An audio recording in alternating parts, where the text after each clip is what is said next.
ঈশিতাজ এফএমে সবাইকে স্বাগত জানাই। আজকে 2024 সালের 15ই জুলাই। আজ উল্টো রথ।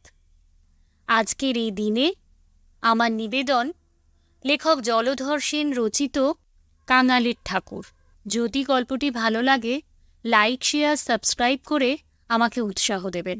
তাহলে শুরু করা যাক আজকের গল্প কাঙালের ঠাকুর।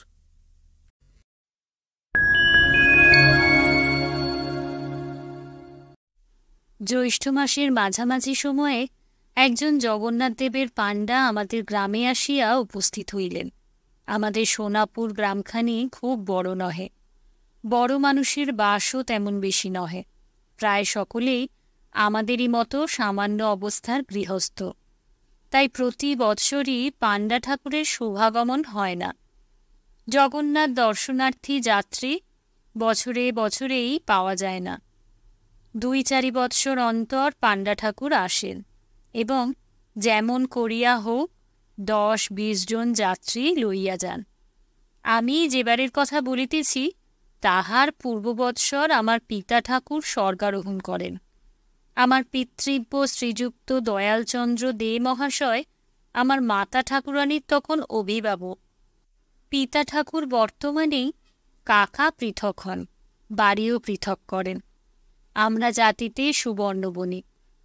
পূর্বে পিতা ঠাকুর ও কাকা মহাশয় যখন একান্নভুক্ত ছিলেন, তখন আমাদের একখানি বিনে মশলার দোকান ছিল। পৃথক হইবার পর পিতা একখানি নূতন দোকান করেন। পূর্বের দোকানখানি কাকাকেই দান করেন। পিতার মৃত্যুর সময়ে আমার বয়স 13 বৎসর। সে সময়ে আমি কি আর নিজে দোকান চালাইতে পারি? তাই আমার এক মামাতো ভাই দোকানের ভার গ্রহণ করেন। গিরিশ দাদা আর আমি দুজনে দোকানের কাজকর্ম করি। গিরিশ দাদা মাসে 14 টাকা পান আর আমাদের বাড়িতেই থাকেন। এই খরচ বাদে যাহা লাভ হয়, তাহাতে আমাদের মাতা পুত্রের সংসার একরকম চলিয়া যায়। দিদির বিবাহ বাবাই দিয়া যান। দিদিদের অবস্থা ভালো। সংক্ষেপে এই আমাদের সাংসারিক অবস্থা। জগন্নাথের পাণ্ডা ঠাকুর গ্রামে আসিয়া বাড়ি বাড়ি ঘুরিয়া যাত্রী সংগ্রহ করিতে লাগিলেন। আমার কাকা জগন্নাথ দর্শনে যাইবেন স্থির করিলেন। মা কি এমন সুযোগ ত্যাগ করিতে পারেন? তিনি কাকাকে ধরিয়া বসিলেন যে তাহাকে সঙ্গে লইতে হইবে। কাকার আর তাহাতে আপত্তি কি? তিনি জানিতেন মায়ের তীর্থভ্রমণের ব্যয়ভার তাহাকে বহন করিতে হইবে না। সুতরাং তিনি সম্মত হইলেন, কিন্তু গোলযোগ বাঁধিল আমাকে লইয়া। আমি বলিলাম, মা, আমিও তোমার সঙ্গে যাব। কাকার তাহাতে আপত্তি, মায়েরও আপত্তি। আমি ছেলে মানুষ, জগন্নাথের পথ বড় খারাপ, নানা বিপদের সম্ভাবনা। 1 মাসের পথ হাঁটিতে হয়। রাস্তায় চোর ডাকাত আছে। যাত্রীদের প্রায়ই নানা পীড়া হয়, অনেকে প্রাণত্যাগ করে। এই অবস্থায় আমার মতো ছেলে মানুষকে কিছুতেই সঙ্গে লইতে পারা যায় না। আমি যদি সঙ্গে যাইতে চাই, তাহা হইলে কাকা মাকে লইয়া যাইতে পারিবেন না, স্পষ্ট জবাব দিলেন। মা আমাকে অনেক বুঝাইলেন, কিন্তু আমি কাঁদিয়া আকুল হইলাম। অবশেষে মা বলিলেন, তা হলে আমার অদৃষ্টে আর জগন্নাথ দর্শন নেই। যাক, আমি আর যাব না। পাপীর কি এমন ভাগ্য হয়? তিনি দীর্ঘ নিঃশ্বাস ত্যাগ করিয়া তীর্থযাত্রার বাসনা ত্যাগ করিতে উদ্যত হইলেন। লেখাপড়া অতি সামান্যই শিখিয়াছিলাম। বেনের ছেলে। একটু লিখিতে পড়িতে পারিলে এবং হিসাবপত্র রাখিতে পারিলেই যথেষ্ট। তাই বাবা আমাকে স্কুলে দেন নাই। পাঠশালার বিদ্যা কথঞ্চিত আয়ত্ত করিয়াই 12 বৎসর বয়সে আমি দোকানে যাইতে আরম্ভ করি। সে ভালোই হইয়াছিল, নতুবা তাহার 1 বৎসর পরেই যখন বাবা মারা গেলেন, তখন যদি আমি দোকানের কাজ মোটেই না জানিতাম, তাহা হইলে বড়ই বিপদ হইত। তা লেখাপড়া জানি আর নাই জানি, বিদ্যা নাই থাকুক, মায়ের দীর্ঘ নিঃশ্বাস আমার সেই 14 বৎসর বয়সেই বুকে বড়ই বাজিল। আমি দেখিলাম মায়ের তীর্থধর্মের আমি অন্তরায় হইলাম। তখন আর নিজের কথা ভাবিলাম না। মায়ের তীর্থধর্মে বাধা দিব না, এই কথা আমার মনে হইল। আমি মাকে বলিলাম, আমি তোমার সঙ্গে যাব না মা, তুমি একেলাই কাকার সঙ্গে যাও। আমি আর গিরিশ দাদা বাড়িতে বেশ থাকতে পারব। আর কতদিনই বা, বড় বেশি হলে 2 মাস, কেমন মা? মা বলিলেন, তা বই কি, 2 মাস তোরা 2 ভাই তোর কাকিমার কাছে থাকিস, কোনো কষ্ট হবে না। ছোট বউ এতে অসম্মত হবে না, কি বলো ঠাকুরপো?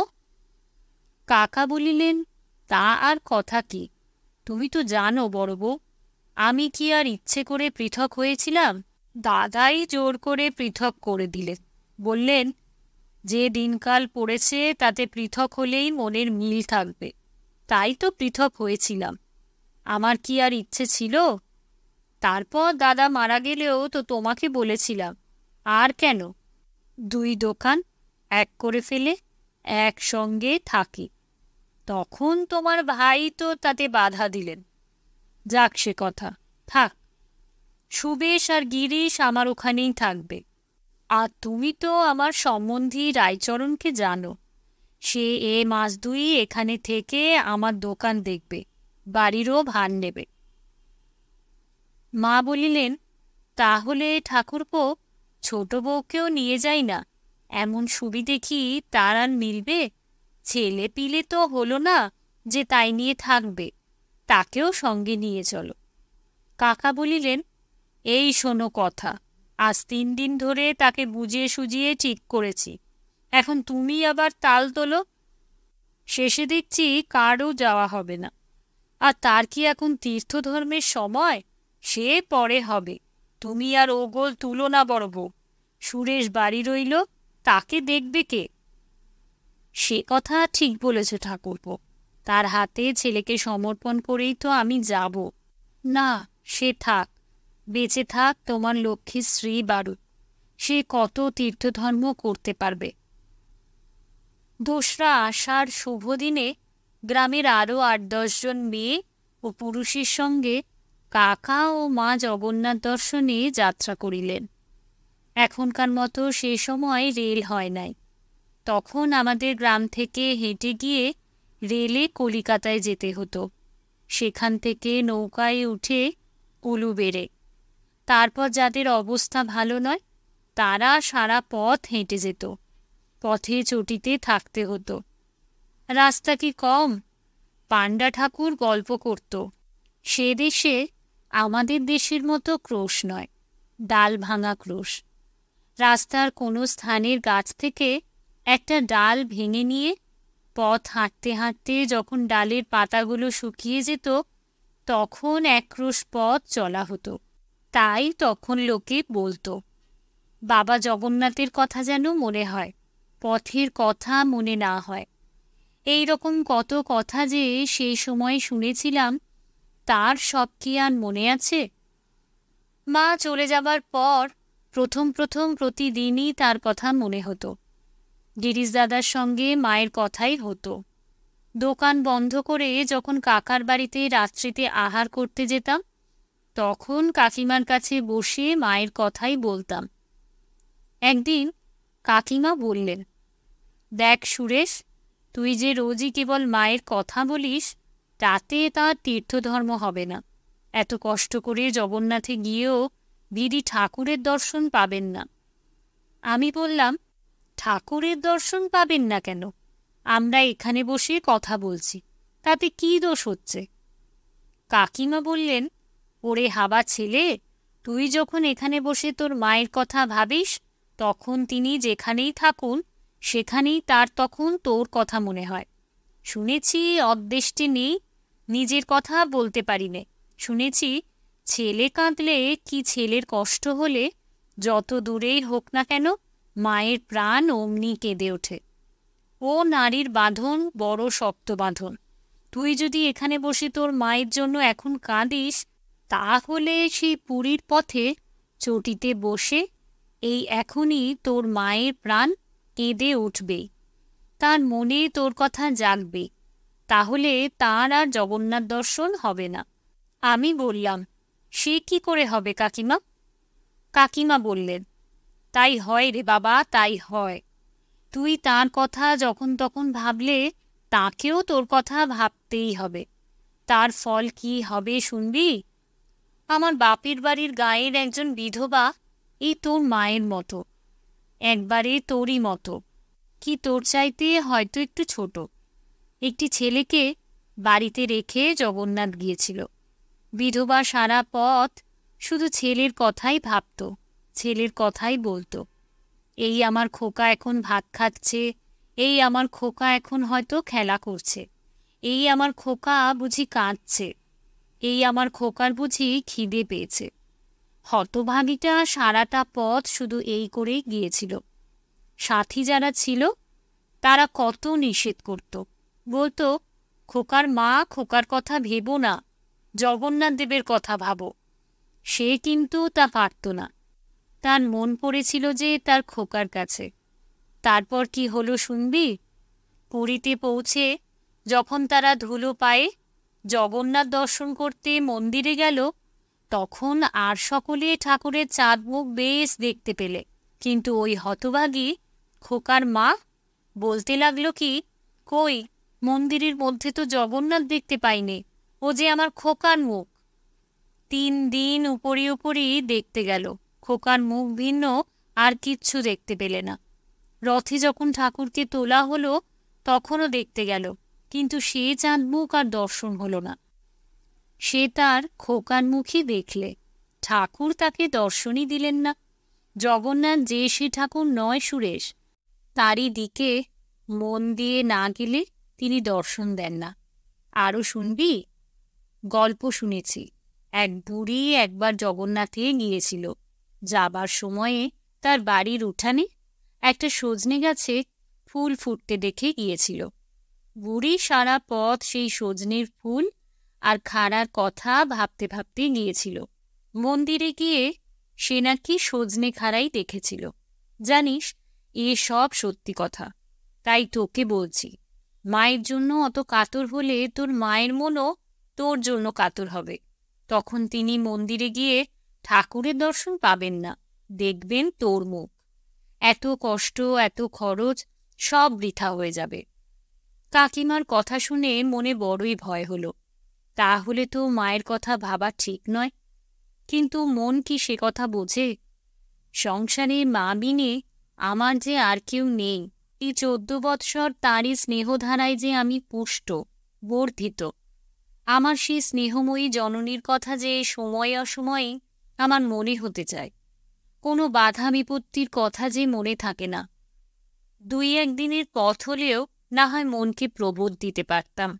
কিন্তু এই যে দীর্ঘ পথ, আর সে পথে কত বিপদ, কত কষ্ট। মা যে কোনো দিন এত কষ্ট সহ্য করেন নাই। পথে তাঁর যদি অসুখ হয় তাহলে কে তাকে দেখবে? কাকা কি তেমন করে তাঁর সেবা করবে? ডাক্তার কবিরাজ কি আর মিলবে? মা যদি মারা যান, কথাটা আমি ভাবতেও যে পারি না। আমি তখন কাতরভাবে জগন্নাথ দেবের কাছে প্রার্থনা করতাম, হে ঠাকুর, আমার মাকে ঘরে ফিরিয়ে এনে দাও। এ সংসারে মা ছাড়া আমার কেউ নেই ঠাকুর। কাকিমার সঙ্গে কথা হওয়ার পর মুখ ফুটে আর মায়ের কথা কাহাকেও বলতাম না। তার ফল এই হতো যে মনে সর্বদাই তাঁর কথা উঠত। হাজার চেষ্টা করেও আত্মসংবরণ করতে পারতাম না।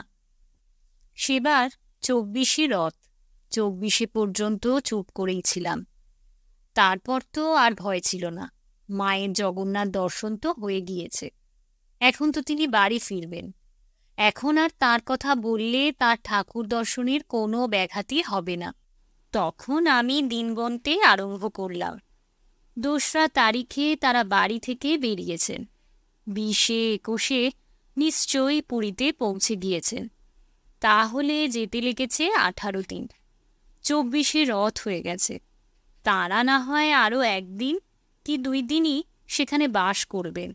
তাহলে 26 নিতান্ত না হয় 27 নিশ্চয়ই যাত্রা করেছেন।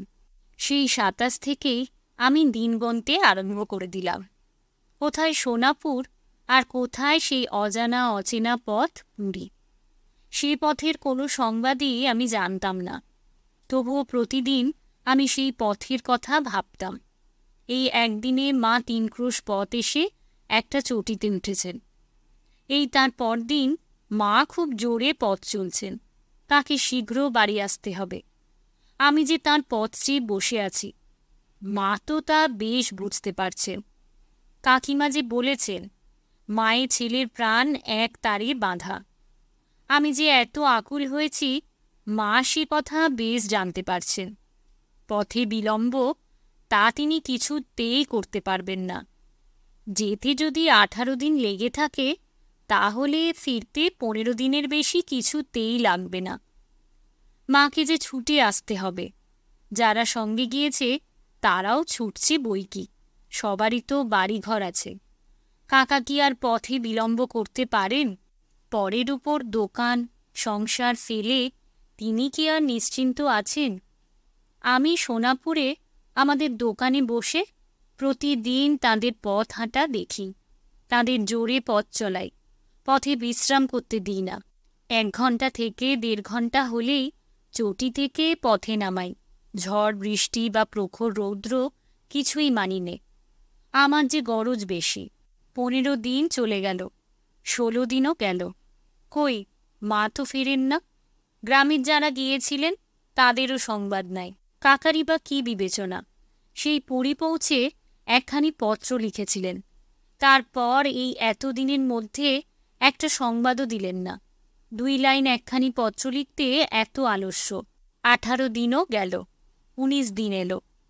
যেতে তো 18 দিনের বেশি লাগেই নাই, তবে আসতে এত বিলম্ব হচ্ছে কেন? কাকার তো কোনো অসুখ করে নাই, মা তো ভালো আছেন, আমি যে আর ভাবতে পারি না। আরও 2 দিন কেটে গেল। 3য় দিন সন্ধ্যার সময় দোকানে আছি, সংবাদ পেলাম এইমাত্র পুরীর যাত্রীরা ফিরে এসেছেন। গিরিশ দাদাকে দোকান বন্ধ করে আসতে বলে আমি ঊর্ধ্বশ্বাসে বাড়ির দিকে ছুটলাম। আমাকে অধিক দূর যেতে হলো না। পথের মধ্যেই কাকার সঙ্গে দেখা হলো। তিনি বিষণ্ণ বদনে অতি ধীরে ধীরে বাজারের দিকেই আসছিলেন। আমি তাড়াতাড়ি তাহার পায়ের ধুলা মাথায় নিয়ে বললাম, কাকা, তোমরা কতক্ষণ এসেছ? কাকা আমার কথার উত্তরে হা হা করে কেঁদে উঠে আমাকে বুকে জড়িয়ে ধরলেন। তাহার এই অবস্থা দেখে আমি যে কি করব ভেবে পেলাম না। তবে মায়ের যে কিছু হয়েছে তা বেশ বুঝতে পারলাম। তবুও প্রাণপণ শক্তিতে জিজ্ঞাসা করলাম, মা ভালো আছে তো? কাকা আর চুপ করে থাকতে পারলেন না। কাঁদতে কাঁদতে বললেন, ওরে বাপ আমার, বড় বউ আমাদের ছেড়ে গেছে। আর কি শুনব? শুনবার যা তা শুনলাম। আমার তখন কি হলো আমি চিৎকার করে কাঁদতে পারলাম না। কে যেন আমার বুকের উপর 10 মণ ভার চাপিয়ে দিল। কে যেন আমার গলা চেপে ধরল। আমার এই অবস্থা দেখে কাকা আমাকে তার কাঁধের উপর ফেলে বাড়ির দিকে ফিরলেন। তখন সত্য সত্যই আমার চলবার সামর্থ্য ছিল না, কথা বলবার শক্তি ছিল না। বাড়ি আসলে কাকিমা আমাকে কোলের মধ্যে টেনে নিয়ে কাঁদতে লাগলেন। আমাকে আর কি সান্ত্বনা দেবেন? একটু পরে নিজে কিঞ্চিত শান্ত হয়ে বললেন, বাবা আর কেঁদে কি করবে? জগন্নাথ তাকে টেনেছিলেন, তাই তিনি চলে গেছেন। তুমি তো সবই বোঝো বাবা, তোমাকে আর কি বলবো।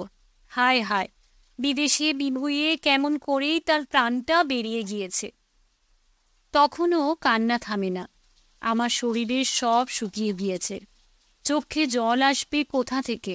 রাত্রিতে কাকার মুখে যা শুনলাম তার সংক্ষেপ কথা এই যে, ফিরবার সময় কোন একটা চটিতে এসে মায়ের ওলা উঠা হয়।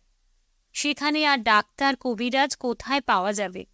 চটিওয়ালা ঘর থেকে তাড়িয়ে দিতে চায়। সঙ্গীরা অন্য চটিতে চলে গেল। চটিওয়ালাকে বেশি পয়সা দিয়ে কাকা সারা রাত্রি মায়ের সেবা করলেন, কিছুতেই কিছু হলো না।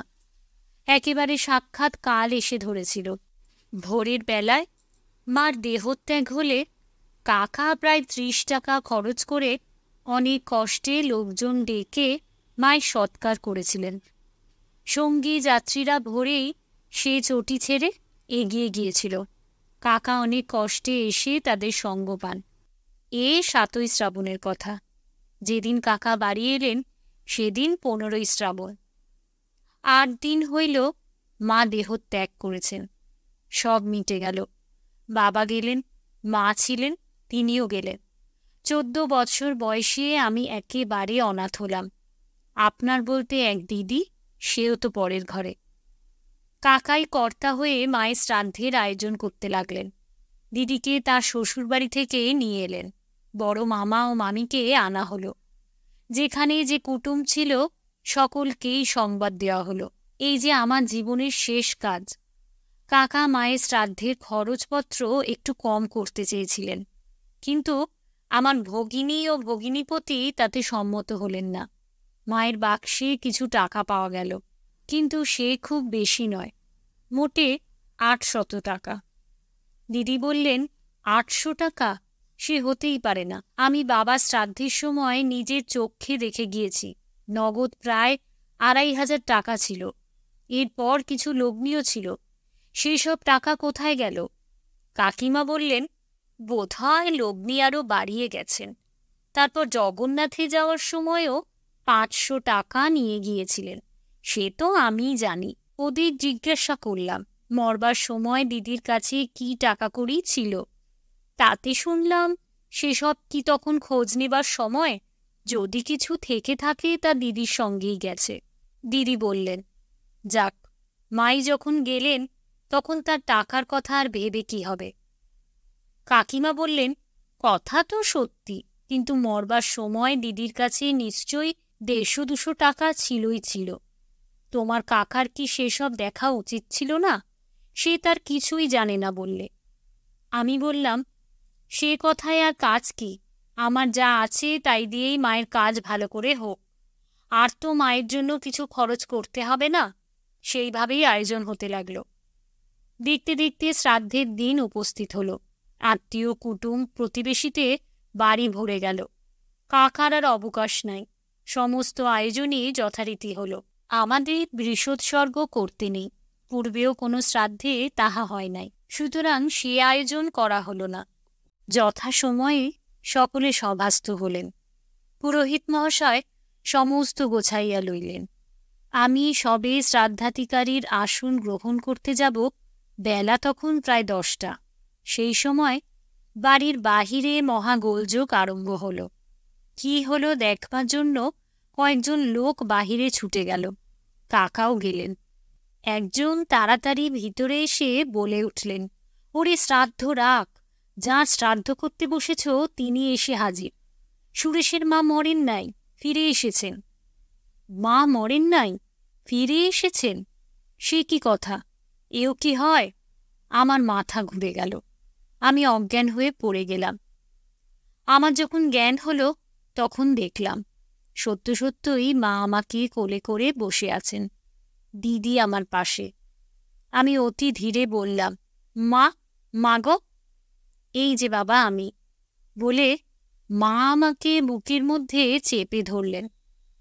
আর তো অবিশ্বাস নাই, সত্যই তো আমার মা ফিরে এসেছেন। সে যে কি আনন্দ তা কি আমি বলতে পারি? যে মা আজ 1 মাস মারা গিয়েছেন সেই মা এসেছেন। ওরে, আমার মা এসেছেন। আমার ইচ্ছা হতে লাগলো আমি প্রাণপণে চিৎকার করে বলি, ওরে, আমার মা ফিরে এসেছেন। এই সময় কাকার বাড়ি থেকে একজন লোক এসে বলল, ওগো, তোমরা শিগগির এসো, ছোট কর্তা গলায় দড়ি দিয়েছেন। এই কথা শুনেই মা ও কাকিমা তাড়াতাড়ি উঠে পড়লেন এবং দিদিকে আমার কাছে থাকতে বলে কাকার বাড়িতে চলে গেলেন। আমার যাবার শক্তি ছিল না, আর শক্তি থাকলেও আমি যেতাম না। কিন্তু কাকার কি হলো জানবার জন্য বড়ই আগ্রহ হলো। দিদিকে বললাম, দিদি, তুমি একবার খবর নিয়ে এসো তো, কি হয়েছে। দিদি প্রথম আপত্তি করল, শেষে আমার অত্যন্ত আগ্রহ দেখে চলে গেল এবং একটু পরে এসে বলল, আমরা তোমাকে নিয়ে বিব্রত ছিলাম। কাকা যে কখন চলে গিয়েছেন কেউ বলতে পারে না। তিনি বাড়ি গিয়েই গলায় দড়ি দিয়ে মরেছেন। পাড়ার সকলে দড়ি কেটে নামিয়েছে। ডাক্তার এসেছে, কাকার প্রাণ বেরিয়ে গিয়েছে। সকলেই বলছে যেমন কর্ম তেমনি ফল। মা এখন আর আসতে পারবেন না। কাকার শোচনীয় পরিণাম শুনে তার মহা অপরাধের কথা ভুলে গেলাম। তার জন্য বড়ই কষ্ট হল। এই ঘটনার 2 দিন পরে একসময় মাকে জিজ্ঞাসা করলাম, মা, এ কয়দিন এইসব গোলমালে কোনো কথাই জানতে পারি নাই। তুমি কি করে বেঁচে এলে বলো না মা? কাকা তো তোমাকে মেরে ফেলে তোমার সৎকার পর্যন্ত করে এসেছিল। তারপর কি হলো? মা বললেন, সে কথা তোর আর শুনে কাজ নেই। যদি শুনতে হয় অন্যের কাছে শুনিস, সকলেই শুনেছে। আমি আর সে কথা তোর কাছে বলবো না। অনেক অনুরোধে মা বললেন, নিতান্তই ছাড়বি নে, তবে শোন পথের কথা। আর জগন্নাথদেবের কথা তোকে আর কি বলবো, তুই তার কি বা বুঝবি। প্রথম রথের পরদিনই আমার বেরুবার ইচ্ছা।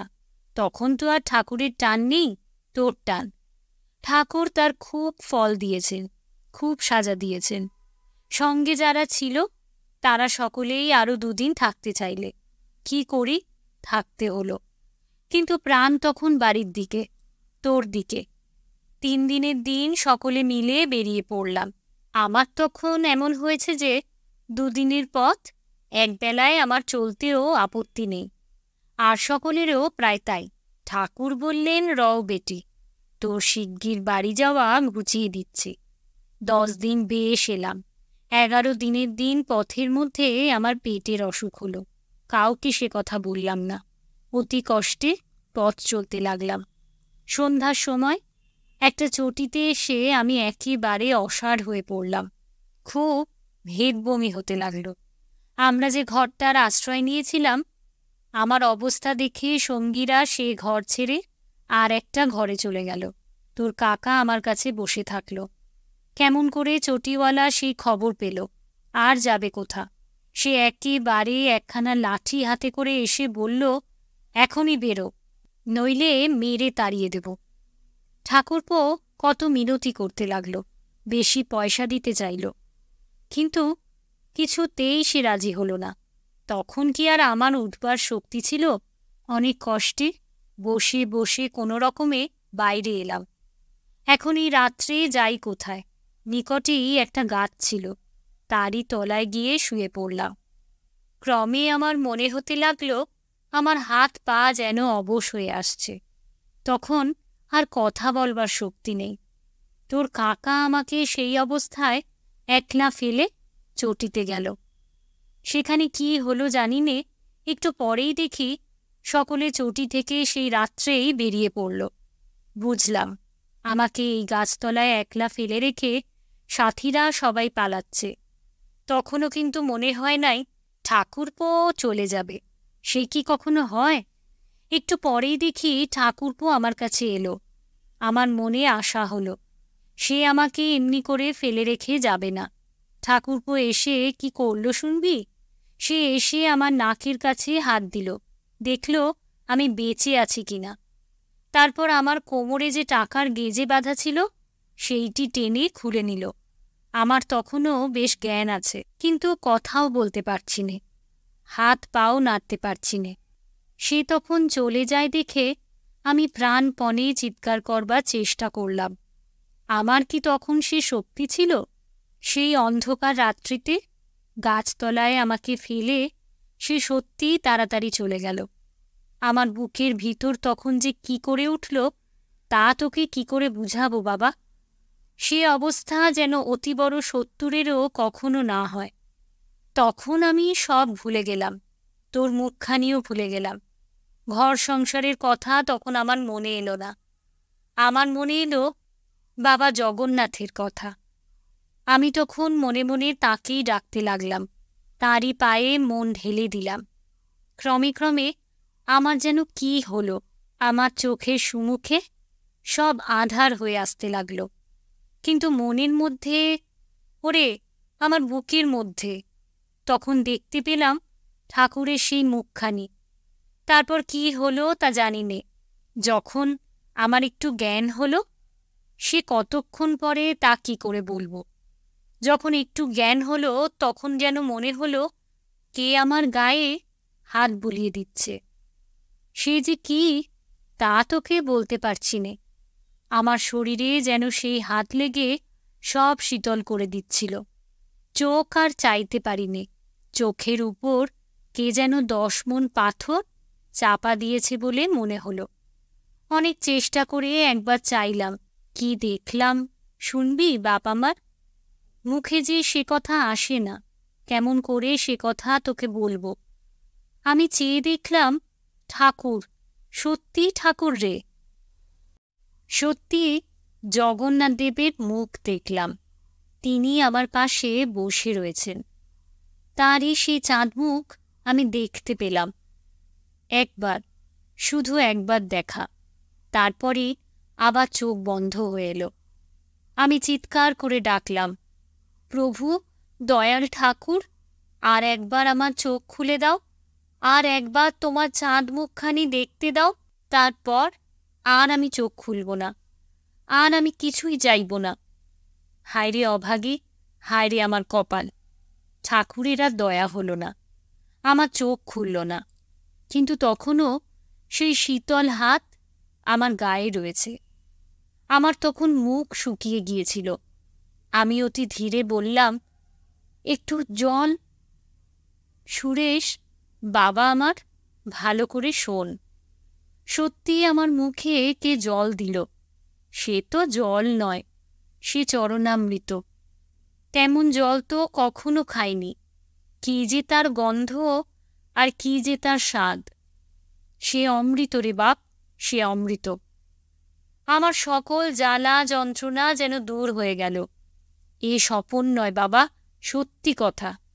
আমার শরীর যেন জুড়িয়ে গেল, আমার রোগ যেন পালিয়ে গেল। যাকে সন্ধ্যার পর সকলে মরা বলে মনে করে ফেলে গিয়েছিল, সে যে ভালো হয়ে গেল। হঠাৎ গাছের উপর একটা পাখি ডেকে উঠল। সেই ডাকে আমার বুকে যেন বল এলো। আমার চোখ খুলে গেল।